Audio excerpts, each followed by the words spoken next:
Picture this. You're standing on an open plain 60,000 years ago. No roof, no walls, no weather app buzzing 3 days in advance to warn you something's coming. And then the sky just changes. The air gets that metallic smell. The birds go quiet. The temperature drops in a way that feels personal. And you have maybe 10 minutes before the sky opens up and tries to kill you. So what do? Because here's the thing. You didn't evolve fur. You didn't evolve claw. You didn't even evolve particularly thick skin. Compared to almost every other large mammal on the planet, humans are embarrassingly soft. And yet somehow we're the species that spread into deserts, tundras, jungles, and coastlines, surviving storms that would have wiped out something better armor. That should not have worked, and the reason it did work is way weirder and way more interesting than humans are tough. We're not tough. We're prepared, and it turns out preparation is a superpower nature never really tried before. Let's start with the obvious question. How do you even see a storm coming with no radar? No satellites, nothing. Turns out the sky's been broadcasting its intentions for as long as there's been a sky. Ancient humans became fluent in a language most of us have completely forgotten how to read. Cloud shape was information. Wind shift was information. The way birds suddenly went low and quiet,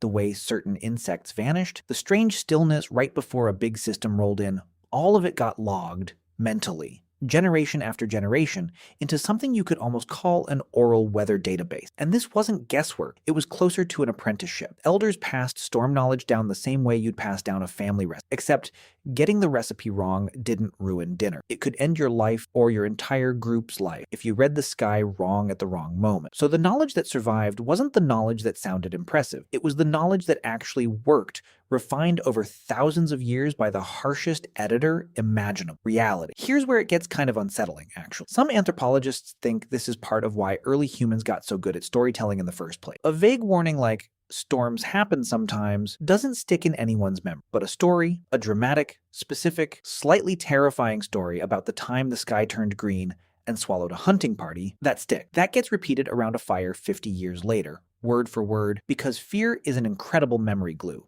So in a weird way, storms didn't just threaten ancient humans, they helped shape how we tell stories at all. Okay, but knowing a storm is coming is only half the problem. The other half is, where do you actually go? Because you can't outwalk a storm system, and you definitely can't outrun one. This is where caves come back into the story, and not in the cartoonish cavemen lived in caves way you're picturing. Caves weren't a default. They were a resource, and a genuinely competitive one.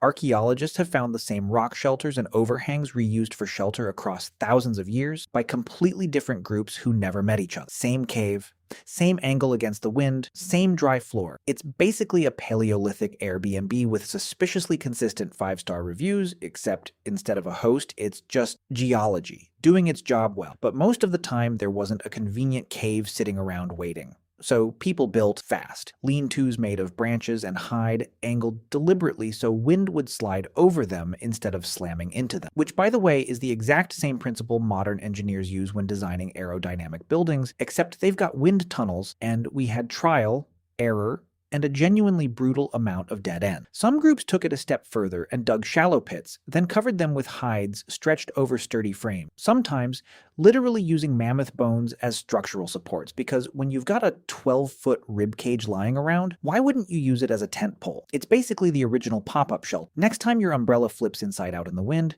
just remember, somebody, somewhere, once made a functioning storm shelter out of a woolly mammoth. Now here's a pattern interrupt for you, because I promised this wouldn't just be a list of facts. Ask yourself this: why do you think humans, specifically, got so obsessed with predicting the future at all? Like, genuinely, stop and think about it. No other animal on Earth spends this much energy trying to guess what's going to happen next. And a lot of researchers think it traces right back to exactly this problem: storms. Unpredictable, violent, unoutrunable storms that forced a soft, clawless, furless animal to get really, really good at pattern recognition, or die. Every time you check the forecast before leaving the house, you're running software that was originally installed by thunderstorm tens of thousands of years ago. Kind of changes how you look at a weather app, doesn't it? All right.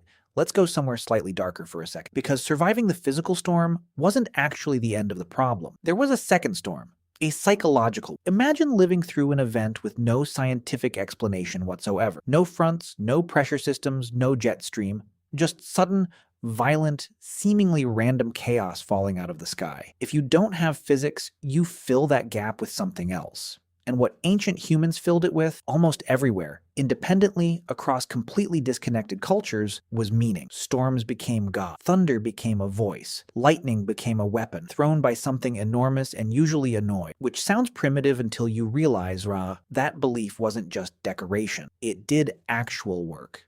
If thunder is a god's warning, you take shelter faster. If lightning is punishment, you don't stand under the tallest tree during a storm just to prove a point. The myth was, in a weird roundabout way, a survival mechanism disguised as religion. Fear of the sky kept people cautious, and caution kept people alive. And honestly, that instinct never fully left us. It just got rebranded. You don't think a god is throwing lightning bolts at you anymore? Sure. But you still get that little flinch of primal unease when the sky goes dark green in the middle of the afternoon. That's not superstition. That's 60,000 years of ancestors who didn't flinch and didn't get to pass on their genes. Let's zoom out even further, because storms didn't just shape individual survival. They shaped where entire groups of humans chose to live in the first place. Coastal storm patterns, seasonal monsoon cycles, predictable flooding along river valleys. These weren't obstacles people just tolerated. They were calendar. Entire migration routes and settlement patterns were built around the rhythm of bad weather.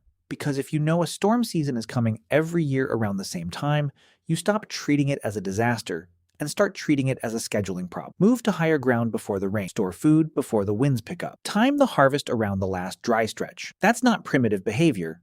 That's logistics. And this is the part that really gets glossed over. This knowledge wasn't static. It evolved, quite literally, in real time as climates shifted and storm patterns changed over centuries. Groups that clung too rigidly to "this is how our grandparents did it" without adapting to a changing sky didn't necessarily make it. The ones who survived were the ones who treated their storm knowledge less like sacred law and more like a living, breathing best guess that got updated constantly, which frankly sounds a lot like science, just without the lab coats. So let's pull this all the way back together, because none of this was random. Ancient humans facing a storm weren't helpless. They were running a system. Observation first, reading the sky like a language. Then shelter, whether that meant a reused cave or a hastily built lean-to angled just right. Then afterward, story and meaning, turning a terrifying random event into something explainable, memorable, and survivable the next time around. And underneath all of it, a constant, quiet process of updating the plan